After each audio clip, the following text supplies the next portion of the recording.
Broadly speaking, healthcare-associated infections continue to be a great source of focus for us, and frankly, one of the most significant challenges, as Senator Moore said, in the fight towards improving quality and maximizing patient safety in all healthcare settings. Healthcare-associated infections, in addition to the clinical components that are challenging with regard to identification and prevention, are, from a technical perspective for the department, one of the most complex areas in which we work. These infections are very few across the Commonwealth in a given year. That they are incredibly definitionally complex. That is, one is not necessarily similar to the next, which is not similar to the one after that. And across the country over the past decade in which these have been a source of great focus, very few states and very few federal agencies have managed to convey these data in a way that is accessible, especially to consumers, but frankly also to providers who are not very statistically savvy. They tend to be presented in ways that are pages upon pages of tables and graphics that are very hard to access. And that's been true in Massachusetts as well. For the past 6 months or so, we've made a great area of focus looking at the healthcare-associated infection data, pulling out the key lessons that can be learned from them, and sharing them with consumers especially, but in the three targeted audiences that Madeline just described with regard to SREs, consumers, policymakers, and providers alike. We've compiled a report that we released about a month ago that, at least in its first iteration, attempts to convey separate messages, but along a continuum to those three audiences. On one end, very data heavy, looking at case-by-case examples of where and how these are occurring. And at the other end of the spectrum, what consumers really should take from this, and presenting that first and foremost as an example of what we feel is important from these data. As you can see here, if you could go back just for a second, the core behind all of this is two messages. One, that feedback loops from data to implementation of programs, and then understanding the impact of those programs is absolutely critical. And so if we can't get these data out into the world in a way that's meaningful, we don't feel that we can drive more and more effective programs to reduce healthcare-associated infections.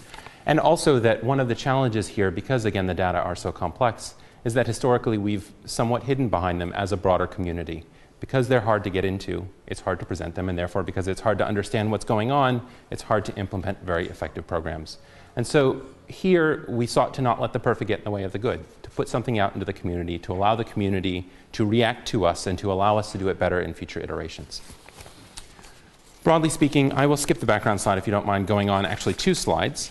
I think that I can't begin to say anything that expands upon what Dahlia has said about the importance of this focus. From an economic perspective, from a personal perspective, from a provider and a patient perspective, this is a critically important area for us to focus in. Thinking about the ways that we present these data, however, again, as I spoke to the complexity here, one of the challenges is that looking at individual infections across sites of care is not very meaningful. Instead, because different sites of care face a variety of challenges, whether it be the procedures that they're doing, whether it be the patients who are coming in their doors with regard to the risk factors that they have, or whether it be, frankly, different data collection and reporting systems, which has largely been centralized through the CDC, we use definitions around risk adjustment and what we call the standardized infection ratio, which is a comparison of the actual number of infections occurring in a site to those infections that we are able to predict through complex methodologies that I'm happy to describe offline. But this arrives at an infection ratio, which effectively is centered around 1. If your infection ratio is 1, it means that, and this is useful for the data slides that I'm about to present, that you are exactly as we predicted you would be based upon your risk modeling. If you're higher than 1, then you are worse than we expected you to be, and if you're less than 1, you are better than we expected you to be. We look at 2 areas, we look at 2 areas of data here. We look at central line associated bloodstream infections, which are those that Dahlia described in part when she described her PICC line, the infections that result after the placement of a central line, largely in an intensive care unit. We also look at infections that result from surgical procedures at the surgical site, and we look at those in 5 areas that I'll describe in a moment. Go to the next slide, Julian. Thank you. We also can't resist an opportunity to talk about flu vaccination. And so we collect data around the flu vaccination of healthcare workers. As you can see, in the 2010 to 2011 flu season, we have quite a bit of work to do. Only 71%, give or take, of employees of healthcare facilities in Massachusetts were vaccinated against flu, with a very broad range from as low as 37.5% up to 96%. The Commissioner of Public Health issued an edict to hospitals this year, challenging them to reach 90% of vaccination of all healthcare workers, including very focused work in these facilities on those who have either a medical or a personal reason for not getting vaccinated, offering targeted support for them either in a clinical or a personal perspective. Next slide, please. Looking at the central line-associated bloodstream infections, in fiscal year 2011, we saw 199 events. This was a decrease in that infection ratio that I described to you of 24% from the previous year. That, however, again, I described small sample sizes, is not what we would call a statistically significant number. It is a decrease, but it may well simply be a fluctuation in the small sample sizes that we see from year to year. And so we'll need more and more years of data to be able to really understand the trend there. Looking at specific ICU types, looking across ICU types, the SIR in every type was the same or lower as compared with both state and national baselines. We do a comparison across Massachusetts. We also do a comparison across the country. Compared with the state baseline specifically, the SIR of medical ICUs in major teaching hospitals, which is a subcategory that we split out, was statistically significantly improved from fiscal year 2010 to 2011. Also for a subset of babies who are born and stay in neonatal ICUs, that rate was improved. However, central line utilization, which is a significant predictor of getting an infection, only marginally decreased over that period of time. Next slide, please. And this is a table that explains that, which you can see in your handout. Next slide, please. For the surgical site infections, it's a slightly different story. Hip arthroplasty, hip replacement, was statistically significantly lower than predicted in the reporting period. Vaginal hysterectomy, however, was statistically significantly, and I might add, very significantly higher than predicted. We are nearly, with regard to infection ratio, twice that of the national average. It's an area of great concern for us, much as medication errors is, and we are in the process of bringing together an expert stakeholder group to look at case by case across both hospitals that were identified as outliers specifically and those that did well to understand the cause of this great deviation. The other three procedure types, knee arthroplasty, abdominal hysterectomy, and coronary artery bypass grafts, were statistically as predicted. Next slide, please. Among the vaginal hysterectomies, as I noted, there are several theories as to why this may be, ranging from variations in how procedures are done to variations in how the data are collected and reported to us, but we are looking at it very closely over the next several months. I should note, to Senator Moore's point about the Betsy Lehman Center, this is precisely the area in which we see utilizing that center. The Betsy Lehman Center was created for focused looks in ways that are not necessarily ripe and appropriate for public reporting, but case-based and confidential looks at data to understand broader trends that can then be reported out. And so at least in this iteration of looking at these data, we're going to use that framework to move forward. Next slide. We also report on those hospitals that are identified as being statistically significantly deviant from the predicted value over a multiple year period of time. We use that more conservative analysis, again, given kind of the variation that I described in year-to-year data. So over a 2 or 3 year reporting period, depending on the procedure type, the following hospitals, the hospitals listed on this slide, were either statistically significantly higher or lower than their predicted values for a given procedure type.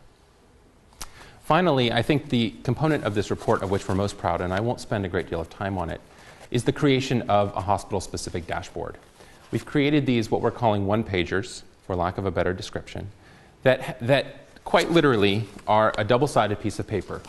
The front is this sheet that you can see and likely not read on the right, which is an explanation of how to read these sheets. It's in relatively lay language. The idea is that it's accessible to consumers and to anybody who's interested in these data.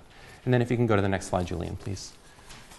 This is the core of the template itself, which would appear on the other side of that page.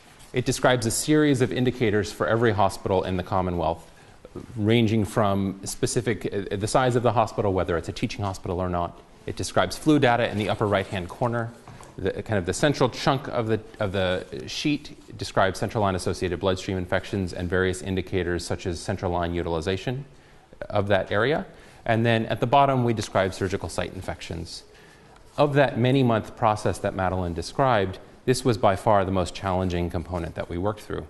The creation, again, of a single sheet that captures those data that we feel are most important for everybody to be able to access.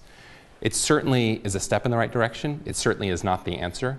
And it's one of the areas that we would very much appreciate feedback from the three communities, providers, policymakers, and consumers, in helping us to improve these sheets so that we can continue to present these data in the most effective and appropriate way.